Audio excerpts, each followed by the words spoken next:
Hi, I'm Simon. I'm a person-centered counsellor based online and in Oxford, and I gave up alcohol at the start of 2024. So this video, it's coming out about the same time as my 6 months of abstinence. And the aim was to just reflect on some of the things that have come up for me these last 6 months about sobriety, but also we can apply it to if we take up or give up other things. Before we start, I'd like to ask something of you. I want you to not think about the rock band Oasis. So you can think about whatever else you want during this talk, but just don't think about Oasis. Great. Okay, so firstly, some disclaimers about addiction and to talk about my own aim here in this talk. My day job is working for a homeless charity. I've been in the homeless network just over a decade now, and my current role involves working with adults who have come out of rehab for addiction issues. I want to say that I don't have that challenge to the same extent, nor do I want to make light of addiction by suggesting in any way that recovery is easy. If you're in recovery from alcohol, then I hope this video is helpful and that my reflections encourage you. But my real aim is to just talk about the things that have come up for me in not drinking. Briefly, we distinguish between addiction or not, and I want to use an analogy to help with that, an allergy analogy. Imagine that someone who is an alcoholic is allergic to alcohol. In the same way that someone with a dairy allergy will bloat if they drink milk, an alcoholic has an allergy to alcohol. They have a pint, their allergy starts to kick in, and the effects of their allergy are they're unable to stop. Now, there are lots of local addiction support agencies. In Oxford, Turning Point's our closest one, but I want to mention Alcoholics Anonymous, and for drug addiction, Narcotics Anonymous, or www.ukna.org. Lots of different 12-step programs. You'll find them worldwide. It's part of the reason I mention it. So AA is a 12-step program, and the recovery model is about being part of a community of other addicts and giving over your will to a power greater than yourself, including all the messed up stuff that your addiction has made you do. The first of the 12 steps really emphasizes the allergy model. It says we are powerless over our addiction and our lives have become unmanageable. Now, not all models of addiction follow this allergy analogy or treat addiction like a disease, but I'm saying that some people legitimately cannot drink. To make matters worse, the allergy of addiction is accompanied by some other symptoms such as craving, emotional and physical dependence, and a likeliness to lapse back into unmanageable patterns of alcohol abuse. Recovery is inherently hard, and so if you are in recovery and listening to this, the main thing I want you to take is to get support. For example, going to one of those meetings. So that was my first disclaimer. The second one is I'm not trying to force you as the listener not to drink. I'm merely talking about my own experience and the places it's taken me to. I hope some of the points are helpful. I myself don't plan to drink again, and maybe listening to this might impact on your own relationship with alcohol or something else you're giving up or taking up. So, first up, my story, why I have decided to stop drinking and haven't drank for 6 months. I've been thinking about it for a while. I felt a bit hypocritical supporting people in group work not to use substances when I drank. It's also not like I have this big list of horror stories about getting outrageously drunk and betraying my loved ones, doing things I regret, or life-threatening health scares. If you go to one of those AA meetings, you may well hear a share, and you'll really get those stories, but that story wasn't mine. No, for me, the main motivator to stop it was more subtle. It was a fear that I was starting to go to alcohol for security, and I mean security emotionally as well as socially. I noticed if we went to board games at the local club, or if I hosted D&D, it was me that wanted to make sure we had enough beers in. It's like I needed it to feel settled and to relax, even though I was just chatting and playing games with friends. I also did this beer advent calendar thing last December, and you have a can a day, and I just found myself looking forward to the end of a busy day to settle back, craving a beer, and I didn't like that. So that was it. That's my story. It was looking at myself and realizing I was kind of treating alcohol as a crutch to support myself emotionally and socially. It's why I stopped drinking, and it's why I'm reflecting on abstinence over the last 6 months in this video. So here it is. Here are lessons I've been reflecting on after 6 months of sobriety. I've got 15 reflections. I'll cover 6 of them in this video, and the rest in the next. The first reflection is to take it a day at a time. Back to that 12 steps program, there's a book of meditations used in fellowship meetings called Just for Today. And that concept of being in each day has really helped me. Often when people try to give up or take up something, they treat it as this absolute thing they must do forever. The problem with forever, though, is that it's loaded with pressure. I mean, it's unmanageable, it's unpredictable, it's way outside our control. I know for a fact that I'm not going to drink today, but how could I possibly say that I'm never going to drink again ever? Now, this way of thinking, this just for today, it sounds ambivalent, like maybe I'm not quite sure about abstinence, but what it actually does is break down the impossible task of deciding our behaviour for the rest of our lives into something achievable today. When I first stopped drinking, I knew there would be some challenging situations. An all-inclusive holiday I've just come back from, drinking culture at anime conventions, and a friend's stag do that's coming up. I didn't know if I could do those things when I first stopped drinking, let alone never drink ever again.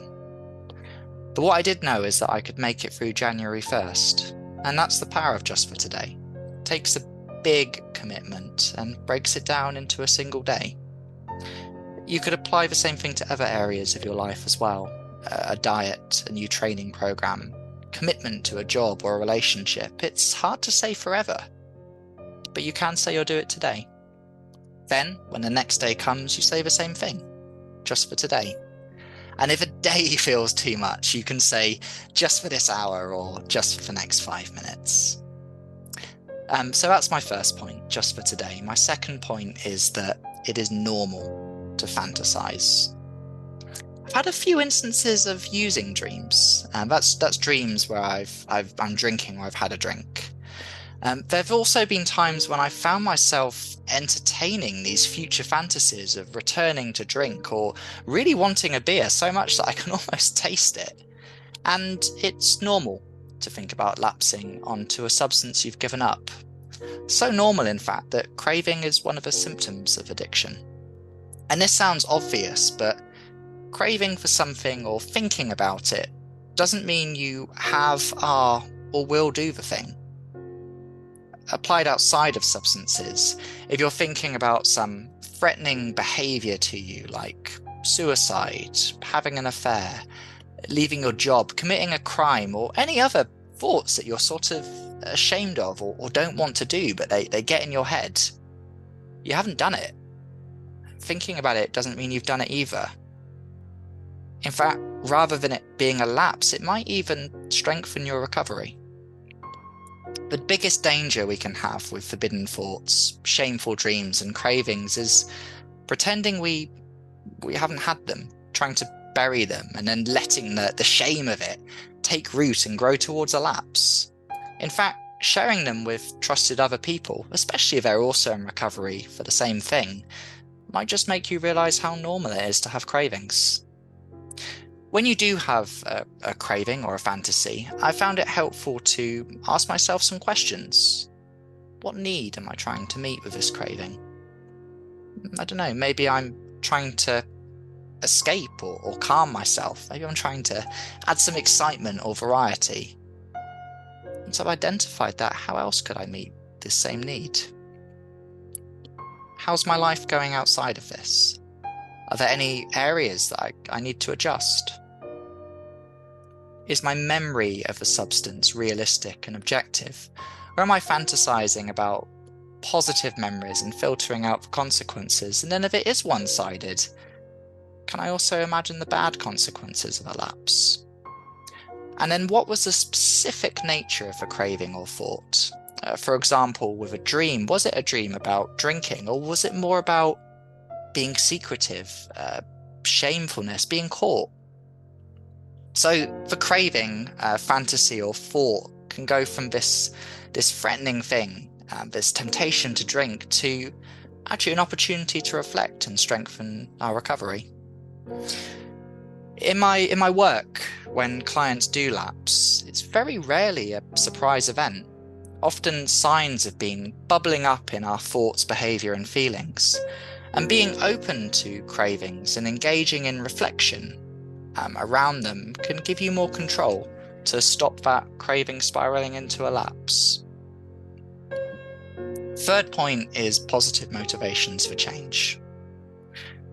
Often we try to change ourselves because of a negative motivator, or because we feel we have to change for ourselves or others to accept us.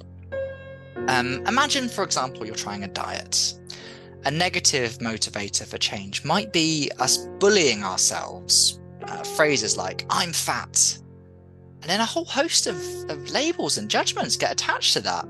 No one will find me attractive if I don't lose some weight. Another negative motivator might be trying to avoid something. Let's say, for example, us saying, "Oh, my father died of a heart attack. I best eat healthy, or I might end up like him."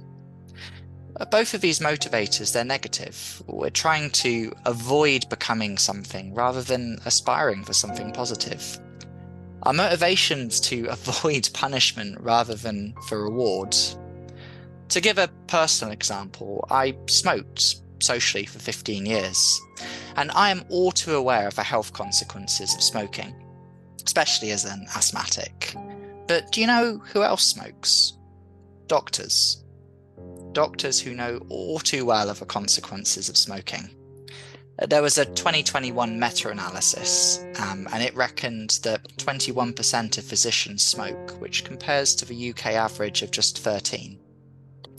We see on every little packet of cigarettes the horrific images of cancerous tissues. We know it will devastate our health and yet continue. It's almost like we don't have consequential thinking. And there could be an element of that with letting negative thoughts motivate us.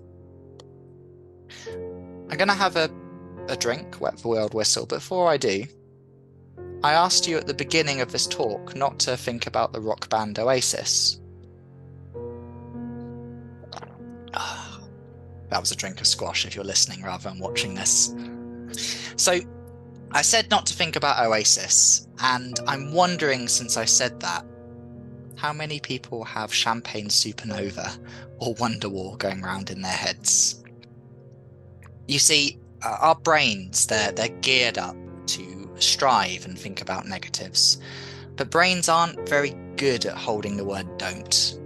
So when I said don't think about Oasis, you needed to first think of Oasis before you could think that you shouldn't think about Oasis.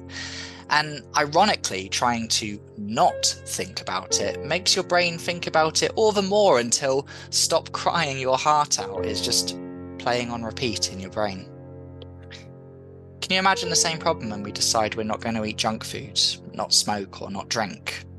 Rather than thinking about a enriched, healthier life with all those positives, we instead sit there thinking about all the beer, cake and fags we're missing out on. No wonder we crave. So I said that I smoked for 15 years and I haven't smoked for 9 months. It wasn't a fear of how bad it is for my health that stopped me. I stopped smoking when I started running. Suddenly, not smoking meant I'd have more lung capacity. I could run faster. I could run further. There was a positive motivator for change. So let's try and apply that to drinking. Many people have a moment of clarity after hitting rock bottom. It's those horrendous stories that scare them out of drinking and let them know the consequences. And that's a great initial motivator to change. It's what changes a lot of us, those negatives. They push us the ball getting to start rolling, but drinking becomes a thing they should not do. Rather than there being positives, there's this sense of missing out on alcohol. Then thinking about not drinking means that you're thinking about drinking. So instead of what you're avoiding in not drinking, can you think about what you might be gaining from it? Health, fitness, emotional regulation, more honest relationships, opportunities for connection, a whole new exciting selection of soft drinks. I'll go into more detail on some of these points as we progress, but what I'm saying is not drinking can be an opportunity and a positive motivator rather than just not drinking. My fourth point is having other things to focus on. In my day job, working with people in recovery, a real focus is on trying to build up meaningful uses of time. Part of their lives will be focused on recovery from addiction and building support around that. But you also need things to focus on outside of that, so we don't give all our attention and identity to recovery or abstinence. If we're obsessing over giving something up, like alcohol, dieting, not smoking, or any other habit, there's a danger of us putting too much pressure on it. We just end up focusing on that one thing. Life in general, it benefits from balance and having different parts to it. I almost want to say, don't take yourself too seriously. Have other things that you do outside of your recovery that give you meaning. At first, when I stopped drinking, it felt like a fairly big thing I needed to tell people, and I was super conscious of loads of opportunities to have a drink. Now it's more a given that I'll find delicious alternative beverages, and I try to position myself to look forward to the event rather than thinking about myself as a non-drinker there. Meaningful uses of time include things like our work, activities, hobbies, fitness, our training, volunteering, family, friends, how we relax, what we do for self-care. Recovery is one of those things, but it needs to take its place rather than being our defining feature. My fifth point is to tell people in advance. Drinking alcohol and socialising are pretty synonymous in Britain, and giving up can be strange. Imagine you invite some friends over for dinner, and then they rock up and they say, "Oh, we're vegan now." We can encounter the same thing if we stop drinking. Firstly, telling other people gives them a chance to prepare for you. In our first example, if you rocked up and then said, "Oh, I'm vegan now," if you told me in advance, I could have made a meal that would have worked for you. Secondly, it takes away some of the awkwardness of expectations. So for me, at these anime cons I mentioned, we would drink heavily, and the con kind of revolved around it. Saying to friends in advance prepared them that I was looking forward to spending time with them, but I wasn't going to be doing drinking games. Same for the stag do in September. The same pressure might arise, and just saying in advance that I won't be drinking alcohol, it doesn't make me so strange on the night and helps people to be prepared. And the other really positive thing that telling people in advance does about what we're giving up, taking up, whether it's addiction or something else, telling people in advance, it gives out the message that we're happy to talk about it. It's not taboo. I want to add some disclaimers again at this point. The first one is that your abstinence can make other people feel uncomfortable. They can see your not drinking as a critique of their drinking. They can feel shameful or maybe even convicted. They might see you as self-righteous or arrogant. And a related disclaimer is to try not to be an evangelist. We're not trying to convert people to abstinence. People really don't respond well to being told what to do. And giving something up is a decision that often takes years, with a lot of work being quite subtle, almost subconscious. Aim to just let others know so that they don't pressure you into drinking. Give them chance to accommodate you, or at least be aware of your choices. And so far, most folks have been fine with me not drinking. And we've had some great times. Whether they drink or not, we've had fun. The last point I'll make for this video is that there might also be a need for a change to some social settings. I talked about letting people know because not drinking might make you appear different in social settings. My next point is that some social situations themselves will be radically different without alcohol. First, there might be some that are highly triggering and would risk a lapse if you went to them.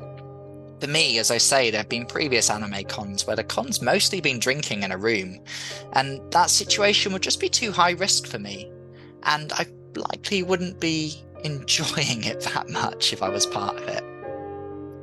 Sometimes a triggering situation needs adaptation so it can be controlled and then it can be safe.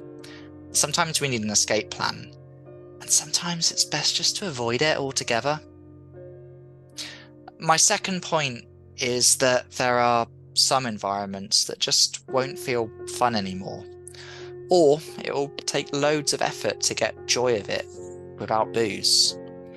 You'll realise that beer goggles and feeling tipsy were more of the attraction than the environment itself. And honestly, this can be met with a sense of loss. Things that used to be enjoyable no longer are. And you may wonder, how do I replace those things and keep having fun in my life? And that can be a real trigger to go back to drinking. Conversely, part of not drinking can mean that your social circles as well, the things that you enjoy, they might evolve. They may become more enriching in the future, such that you'll look back more fulfilled with the new environments you forged. But in the moment, when we experience those losses of things that used to make us happy, people that used to make us happy, it can be hard to have faith that something new will come along. Now, for someone in active addiction, it can be much more extreme. It can be like trying to recreate yourself. It could mean completely changing friendship groups, places of work where there's a lot of alcohol use, like kitchens, for example, and changing things that used to bring them joy. It may at the time feel like we're really losing friendships, routines, and places that we've enjoyed. But in retrospect, at 6 months, I'm actually quite enjoying the change post-alcohol, even if at the time I didn't feel it. If you're listening to this talk and you're considering a similar change of giving something up or taking something up, then I firstly want to acknowledge the cost that comes from not drinking. Secondly, I have hope for you, wherever that journey takes you, that you'll gain something from the sacrifice, which will lead to more fulfillment. So that's part 2, part 1 even. Part 2 will be a similar length to this, and I'll go over another 9 reflections with a focus on the benefits emotionally into relationships. I'm also thinking about other videos for this channel in the future, maybe something on theories of bereavement or contracting, maybe something on acknowledging and using our anxieties so we can channel it. You can check me out on my website at www.simonslistening.co.uk. I'll stick a link down in the description to the blog form of this, which is a summary of the points. You can also find out more about me as a therapist on my website, and you can even contact me if you'd like to consider counselling. I offer a free half-hour intro call, which can be a great way to get a sense of if I fit with you as a person. And then finally, you can follow me on Facebook at Simon's Listening Counselling Services for similar content. And I tend to post a little reflection each week on something that's made me think and often boosted my compassion for others or myself. So thanks for listening, and look forward to seeing you at part 2.